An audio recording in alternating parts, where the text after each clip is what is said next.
Quelles sont les conséquences du changement climatique sur la fourniture d'azote par le sol et l'efficacité de ces apports? Jean-Pierre Cohan d'Arvalis Institut du Végétal nous donne des éléments de réponse en commençant par la valorisation de l'humus. La température est le premier facteur influençant les processus de minéralisation et en plus d'une façon exponentielle. C'est-à-dire plus il fait chaud, plus ça minéralise et plus il fait chaud, plus ça minéralise. Le deuxième facteur qui va rentrer en jeu, c'est l'humidité de l'horizon minéralisant, donc dans le sol. En résumé, plus le sol va être proche de l'humidité à la capacité au champ, moins l'humidité va être limitante. Plus le sol va être sec, plus l'humidité va être limitante. Remarquez quand même qu'on n'arrive jamais à une annulation totale de la minéralisation pour des sols totalement secs, c'est-à-dire qu'un sol qui serait à l'humidité au plan de frétissement continue quand même à minéraliser, mais à 20% de sa capacité maximale de minéralisation. Alors à quoi faut-il s'attendre dans les années à venir ? On pressent quand même que les sols vont minéraliser un petit peu plus parce que l'augmentation des températures sera telle qu'elle ne sera pas totalement freinée par une humidité un petit peu plus contraignante. Donc ça peut être aussi vu comme un effet positif, à savoir un peu plus d'azote minéral pour les sols. Donc voilà pour la minéralisation de l'humus. Maintenant, si je parle de la valorisation de l'engrais, en règle générale, il y a beaucoup de facteurs qui jouent sur l'efficacité des apports d'engrais pour une culture. Le premier facteur, le plus grand facteur déterminant, c'est les quantités de pluie que la parcelle va recevoir après l'apport.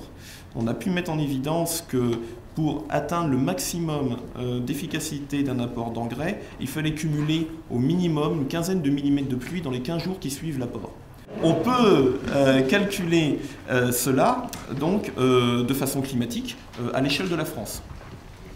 Donc ce sont ces cartes-là. Au milieu, c'est la médiane, c'est-à-dire la tendance, la normale saisonnière calculée sur les 15 dernières années, où on s'aperçoit que le mois le plus problématique, c'est le mois de mars. Sur votre gauche, vous avez le décile 2, c'est-à-dire les 20 années les plus sèches. Évidemment, on commence à extrémiser les choses et on voit que certaines zones sont quand même assez compliquées, notamment le sud-est a 0 jour disponible dans les années sèches pour apporter de l'engrais qui serait correctement valorisé grâce à la pluie. Et évidemment, à l'extrême droite, vous avez les 20 années les plus pluvieuses où tout va bien, y compris pour le sud-est. Donc ça, ce sont les normales. Alors maintenant, si on s'intéresse à ce qui s'est passé en 2011, sur la gauche, vous avez ce qui s'est passé en 2011. C'est-à-dire le nombre de jours disponibles pour apporter de l'engrais avec suffisamment de pluie derrière pour qu'il soit valorisé. Donc vous voyez que y avait pratiquement tout le monde était dans les choux, à part Biarritz. Donc c'était quand même assez problématique. Donc on a eu des conditions de valorisation de l'engrais déplorables au cours du mois de mars, du mois d'avril et aussi du mois de mai pour la partie nord-ouest de la France. Vous verrez les cartes sur votre document papier. Donc là évidemment ça interroge et on l'a confirmé dans nos essais, les efficiences d'engrais étaient assez catastrophiques. Pour la période du 15 mars au 15 avril, qui est la période qui encadre, on va dire, le début montaison du blé, là où on apporte le gros apport, qu'il ne faut absolument pas louper. Ce que l'on pressent pour ces aspects valorisation d'engrais par la pluie, c'est que on va arriver à avoir des scénarios compliqués qui seront beaucoup plus extrêmes que les scénarios compliqués d'il y a 30 ans. Et ça ne va pas être facile à gérer, parce qu'un scénario comme 2011, qui est le scénario le plus compliqué qu'on ait jamais vu au niveau valorisation de l'engrais, si il y a ne serait-ce que 2 ou 3 années qui sont pas comme 2011, mais presque comme 2011, ça va nous poser un certain nombre de soucis. Alors, comment on va s'en sortir de ces choses-là ?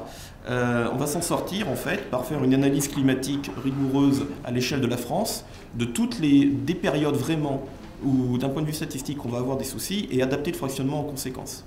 Bon, je ne développe pas un peu plus, mais on va être obligé d'y passer, parce que si on n'y passe pas, on ira vers de plus en plus de problèmes d'efficience de l'engrais, avec les conséquences, toutes les conséquences que vous pouvez imaginer, économiques et environnementales.